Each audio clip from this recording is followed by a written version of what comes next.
Uploaded a video. I haven't made a video in a while. The first video I make in like, I don't know, a month or two it's been. And it got taken down right away. They didn't really say why. Uh, and I don't think it was really that bad of a video, to tell you the truth, but I don't know, maybe I hit on something that was a little too close to home. So I was just talking. So on the Joe Rogan show, they had this guy come on and say that the CIA was running the game on the hip hop industry, and I'm like, well, duh, of course it is. The CIA have been involved in music, or intelligence organizations have been involved in music forever. EMI, actually, EMI, the recording company, that they worked. They're a corporation for uh, British military intelligence. So, and that's a huge record company. Um, yeah, the CIA or intelligence. I'll just say intelligence has been involved in music since the get go. There's a couple things I don't recall the exact date, but I think it was in the 50s, or it could have been the 40s. Anyways, they changed the frequency of music from 432 hertz to 440 hertz.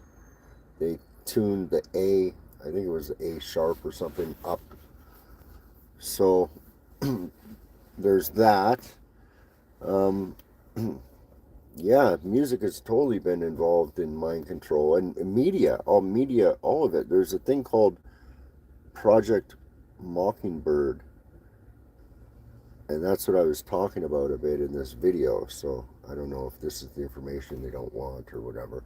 But Mockingbird is basically the takeover of the media industry. All, like, pretty much any news anchor, they work for,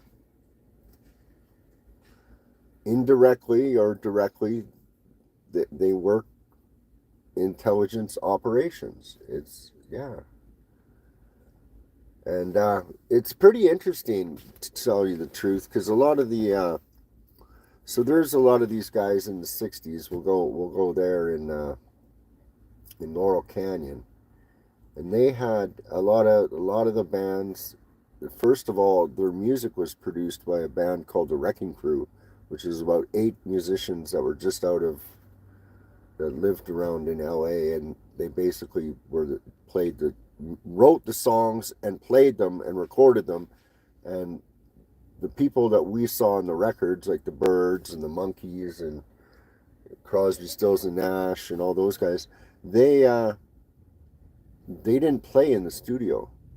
A couple of the bands did, like maybe Zeppelin did and a few others, but even the Stones, they bought songs from what's that place called, Muscle Shoals Studios. So these studios back in the day, they used to write the music for these bands, and they'd buy the songs and then put the band kind of spin on it, right? So a lot of songwriters started becoming musicians, and then, but it's all out of intelligence. So they're often given certain subjects to write about, and I was trying to mention how every generation, the music sort of the music is like the advertisement for whatever drugs are being promoted at the time.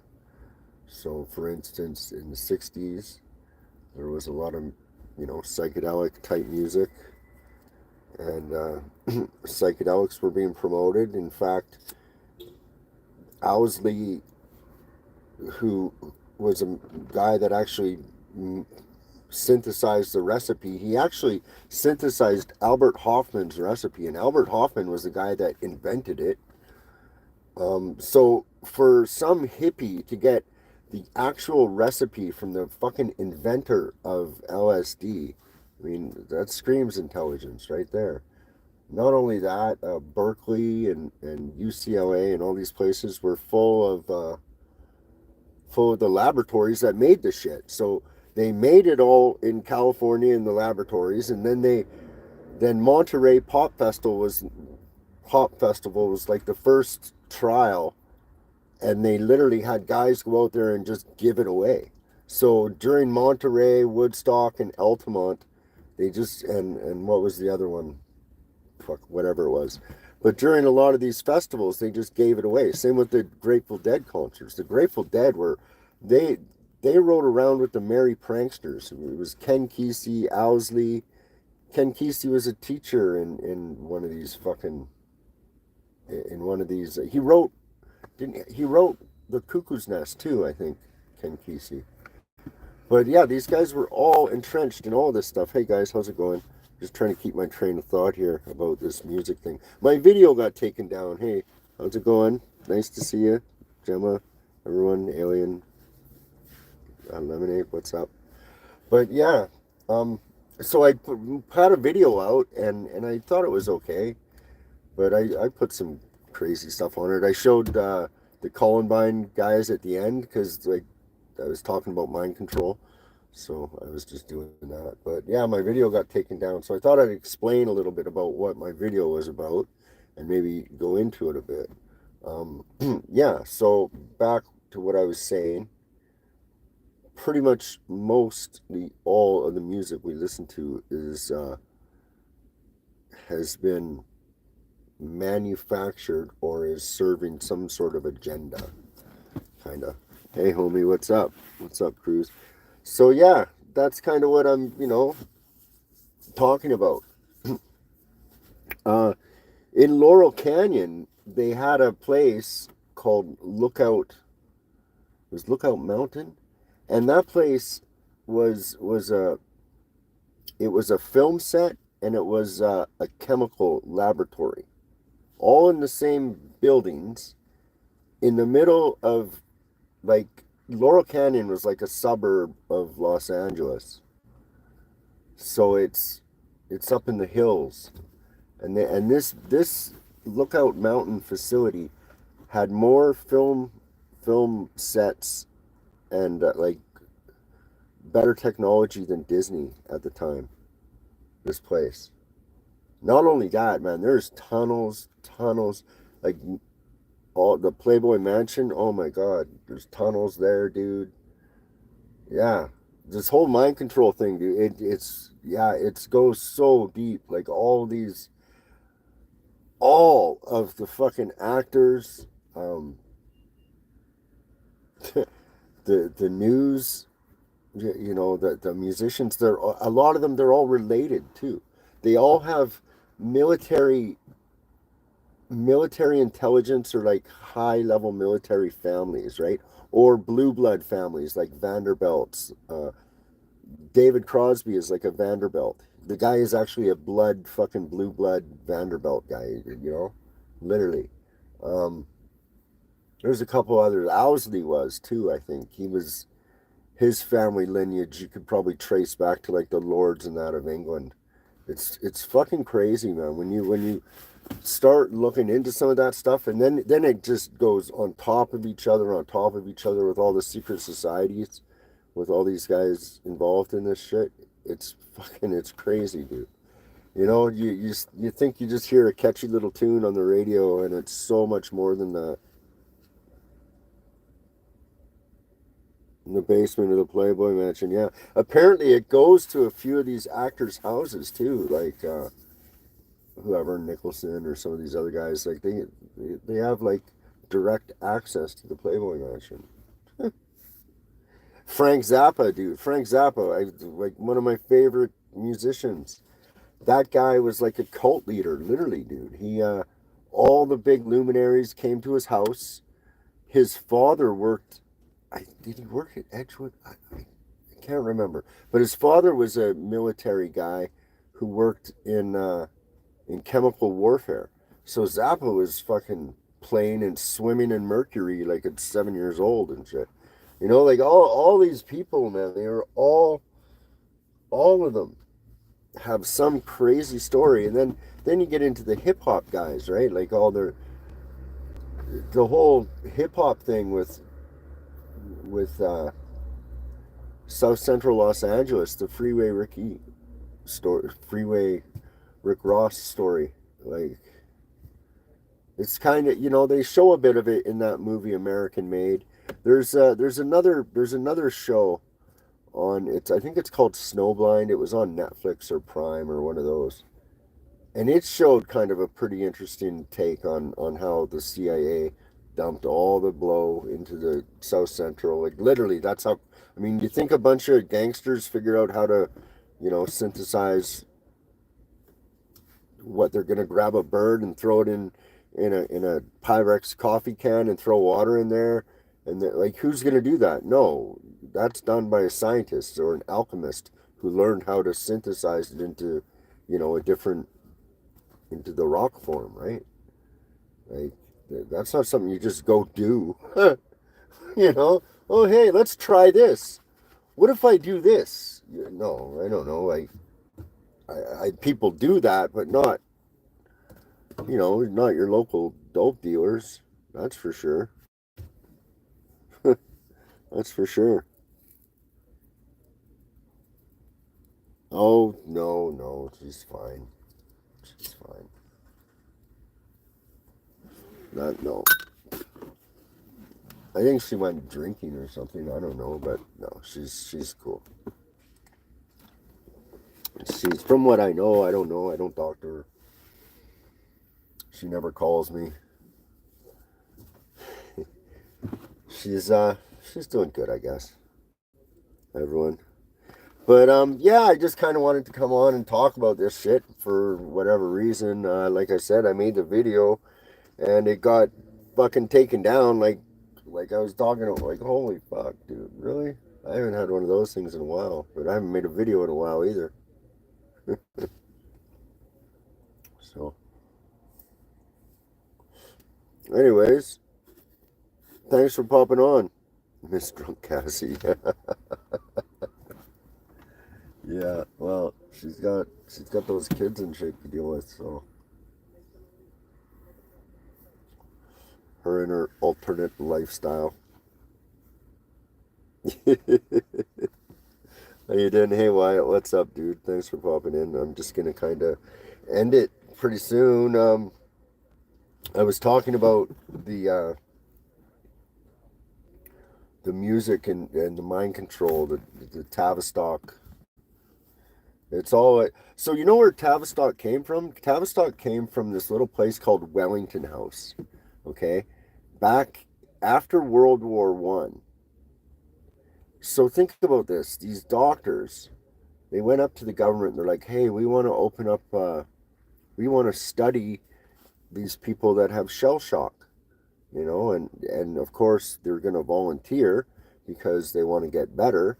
So you just gone through this crazy fucking war, like you couldn't, especially World War One, man. Could you imagine the fucking, like, dude? I couldn't even imagine the trauma you'd go through.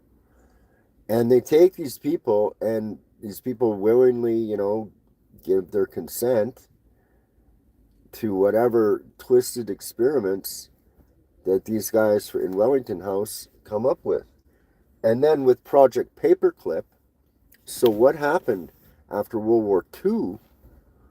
They went in and they took all the crazy doctors and they gave them jobs and titles and a new identity. And yeah, so now you have all these sick, twisted motherfuckers teaching other people their sick, twisted fucking shit. And it just goes from there, dude. Like, it's pretty fucked up, man. One day we'll talk about the Khazars. I don't know if you guys are ready for that shit. It's like Hansel and Gretel, dude. Totally. Yeah. What's that? Oh, Doja Cat. Yeah, Doja Cat. Yeah, of course. Well, Yeah, man, that's, and so they're normalizing. You know what I saw just now? I went to get a bite to eat from Safeway, and I'm in the lineup, and I saw a book, a Harry Potter book of spells. Did you know that your kid knows more about the occult than than you do? You know? Because in Harry Potter and all this stuff, what they're referring to and the references to a lot of that kind of shit, those are real thelemic practices and real thelemic rituals, right? Crowley Crowley-esque to the bone, man. Like these things are Crowley fucking that guy pretty much influenced everything we see, hear, eat, and do, pretty much. It's the pretty much the fucking inventor of Western society, you know, uh, decadence, really. Yeah. Yeah, oh, it's crazy. And once you learn how to read the symbols too, and there's symbols on symbols on symbols, so it's very inept. I'm, dude, I'm like 101 really compared to some of the people I watch and that. These guys, there's it goes into numerology too, and just the forethought alone of how they place these people into positions of power and influence. It's amazing how they really do it. It really is. I mean, I was watching this thing about so Paul McCartney used to date Jane Asher, okay, who's in the Ashers are like a prominent family in England. And so and it was the first Paul McCartney, the one. So Paul McCartney was replaced by a guy named Billy. And so even in the pictures of the first Paul McCartney with Jane Asher, they're about the same size. And then they take up there's after they did the switch, there's a picture of Paul with Jane Asher, and he's like a foot taller. So yeah, and then Jane Asher's father disappeared around there, and he was like this hypnotist guy. So there's this post hypnotic thing for yesterday because Paul said that he had it in a dream and shit. It's fucking fascinating, man. It really is. The way, like, how they fucking pull this shit off is just incredible. Because the Beatles, really, like, they called it the British invasion. The Beatles literally fucking, think about how the world was back then when the Beatles came in. That was like, I know, like, now we got twerking and all this kind of bullshit. It's because of the Beatles and Elvis that we have this. Elvis, especially, was, huge, huge on this stuff. Yeah, dude, I don't, like I said, I'm probably gonna, just because of the bullshit, I'm probably just gonna lose all these channels and start something different. And maybe I can just incorporate the history into something. Because I do want to go check out some buildings um, at the end of the summer. So, but yeah, it's it'd be cool to do too. But symbolism, it's a lot of studying to do to learn that stuff. It really is. I mean, that's why these guys go to these lodges and learn it all. Because really, a lot of the